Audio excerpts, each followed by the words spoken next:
साथ में मदरसे की 4 लड़कियां मुस्लिम रहती थी से तो कम से कम 10-12 साल वो बड़े थे।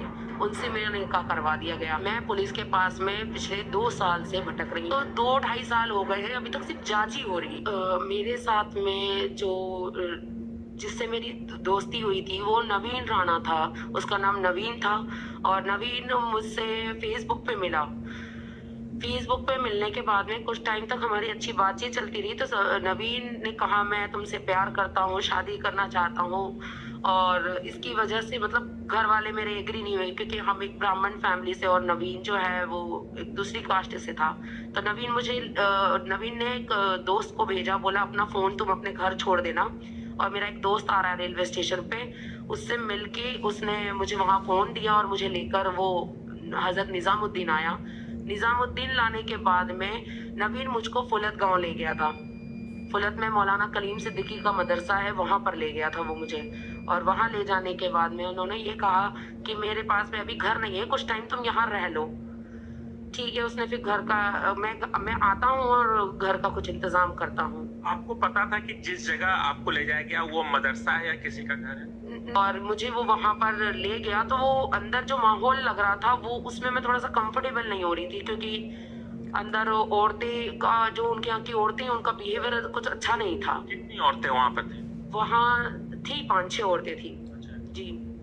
और फिर वहां पर जब मुझे ले गए तब मुझे पता पड़ा कि वो लोग नवीन को नावेद नावेद कर रहे थे। मैंने बोला नवीन कहाँ है, 3-4 दिन हो गए अभी तक आया नहीं है वो। तो उन्होंने कहा कि नावेद को हम बुलाएंगे, वो अभी किसी काम से गया हुआ है। मैंने बोला उसका नाम नवीन है, नावीद नहीं है, आप नावीद को बुलाओ। तो उन्होंने फिर इतने मेरे जिद करने पर उन लोगों ने मुझे मेरठ के मदरसे में भेज दिया। अब मेरठ के जब मदरसे में भेजा तब वहां पर वो लोग नवीन वहां पर मुझसे मिलने आया। मुझे नवीन ने समझाया कि देखो तुम अब अपने घर से निकल चुकी हो और अगर तुम अपने घर जाओगी तो जाहिर सी बात है कि मैं घर से भाग के आ गई हूँ तो घर वाले तुम्हें मार डालेंगे। अब तुम यहीं पर रहो, तुम्हें अब मेरे साथ ही रहना है। तो और तुम्हें ना एक सच बात बताऊं तो मैं एक मुस्लिम फैमिली से हूँ और मेरे घर वाले तुम्हें एक्सेप्ट नहीं करेंगे, कबूल नहीं करेंगे जब तक तुम्हें इस्लाम की तालीमात मिल ना जाए। तुम यहाँ मदरसे में रहो और इस्लाम की तालीमात सीखो। मैंने बोला ये मुझे उर्दू अरबी ये लैंग्वेज मुझे नहीं आती समझ में। तो उसने कहा कि नहीं तुम्हें सीखना पड़ेगा अगर तुम्हें मेरे साथ रहना है तो। बस इतना बोल के वहां पर मैं रोने लगी और वो वहां से चला गया।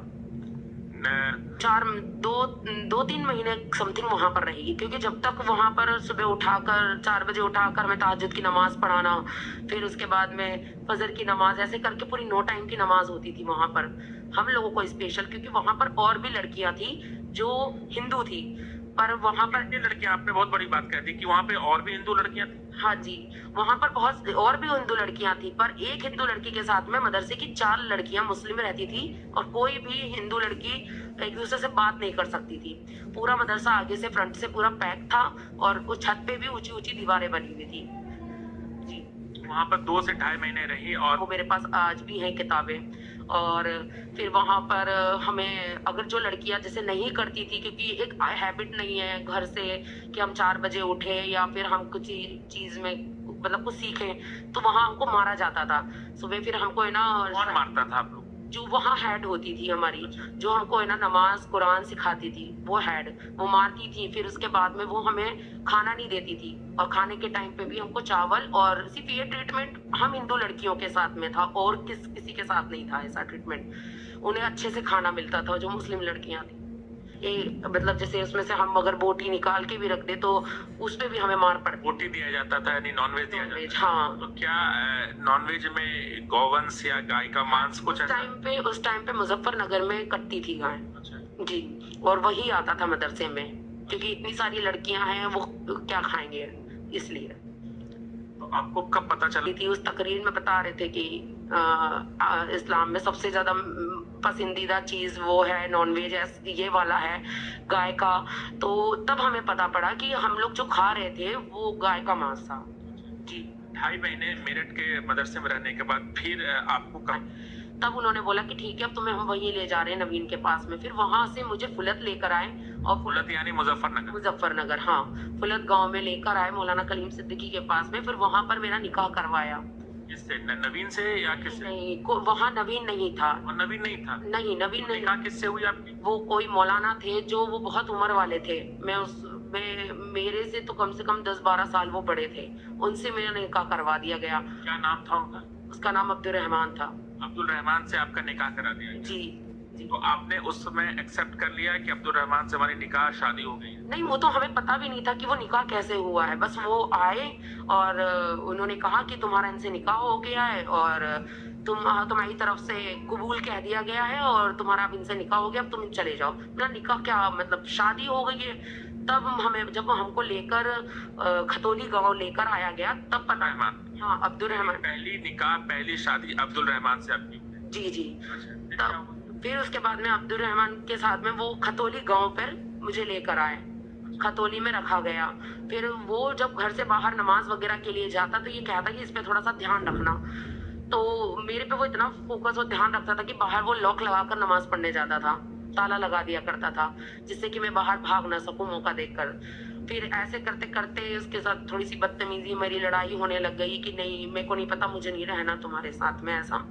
तब उसने वहां जाकर मतलब मौलाना कलीम पे शिकायत करी कि इसको शौहर को कैसे रखते हैं, वो आता नहीं है, शौहर के हुकूक नहीं आते हैं, इसको मदरसे में क्या सिखाया, आप इसे वापस मदरसे भेज दो। तो मतलब मदरसे जाना यानी एक सजा थी हमारे लिए, क्योंकि वहां पर वो जो सजा हमें मिलती थी वो इतनी तकलीफ देती थी कि उठाकर हमें मदरसे भेज दिया जाता। फिर मदरसे भेजा गया। फिर वहां पर मैंने सोचा कि अब किस तरह की तकलीफ और यातनाएं मदरसे के अंदर लोगों। अच्छा, फिर उसके बाद फिर आप उसी के साथ दोबारा आ गई? हाँ, वो वापस मुझे मतलब मदरसे से मौलाना की गाड़ी में वापस मुझे लाया गया। तो मैंने सोचा कि अब इसके साथ थोड़ा सा अच्छा बिहेवियर करूं जिसमें कि मुझे मौका मिल जाए और मैं यहाँ से बस निकल जाऊंगी, कैसे भी करके भाग जाऊं मैं यहाँ से। बट वहां पर मैं इसके साथ अच्छा बिहेवियर करती भी थी और मैं एक बार छत पे जाकर भागने की कोशिश में उसने मुझे पकड़ लिया और फिर मुझे वापस उसने जयपुर भेजा। जयपुर क्यों भेज दिया? जयपुर भेज दिया गया था, वहीं से हजरत की तरफ से ही जयपुर भेज दिया गया था। जयपुर में एक मदरसा था वहां पर कि ये भाग रही है और ऐसा, इसको अब इसके साथ मैं नहीं रहूंगा। वहां भेजकर उसने मुझे तलाक दे दिया। जयपुर यहाँ से पीरियड होता है जब आदमी तलाक दे देता है, 3 महीने 10 दिन की इद्दत होती है। वो इद्दत में मैं फिर वहां पर रही।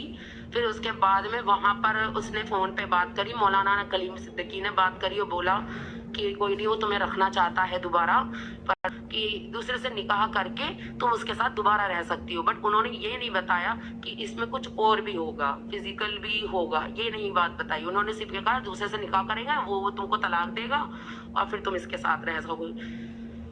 मतलब वो सिचुएशन ऐसी थी कि मैं उसमें उलझती ही जा रही थी। मैं निकलना चाहूँ तो मैं कैसे निकलूं, क्योंकि मेरे पास में कोई कांटेक्ट नहीं, किसी का कोई नंबर नहीं। तो बस फिर वहां पर उन्होंने किसी मौलाना से मेरी शादी करवाई। शादी करवाने के बाद में फिर यहाँ पर आए। जयपुर में ही किसी मौलाना से दोबारा आपकी शादी करवाई और फिर उन्होंने तलाक दिया। उसका नाम क्या था जिससे आपकी दोबारा? नहीं, उनका नाम वगैरह कुछ भी नहीं, सब उनको है ना बस हजरत ही कहते थे। उनको भी हजरत ही कहते थे।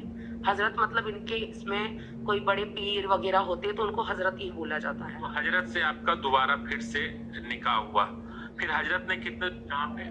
मुदस्सिर पठान से। मुदस्सिर पठान, ये का मुदस्सिर पठान ये कहाँ मिला आपको? ये मुझे नहीं मिला था, ये हजरत के वहीं पर ही मिला था। हजरत ने ही मेरे लिए ढूंढ दिया था कि आपको इनसे आपका निकाह हो जाएगा, ये जिम्मेदारी आपकी संभालेंगे। क्योंकि वहाँ ज्यादा दिन बैठाकर किसी भी लड़की को नहीं रखा जाता। फिर वो कहीं ना कहीं इन्हीं की पूरी गैंग के अंदर चेंज होती जाती है। मुदस्सिर पठान के साथ आपका जो निकाह है वो कहाँ पे हुआ? वो वहीं पर ही हुआ था, फुलत में ही। फुलत यानी वहाँ मतलब जयपुर से अब फिर से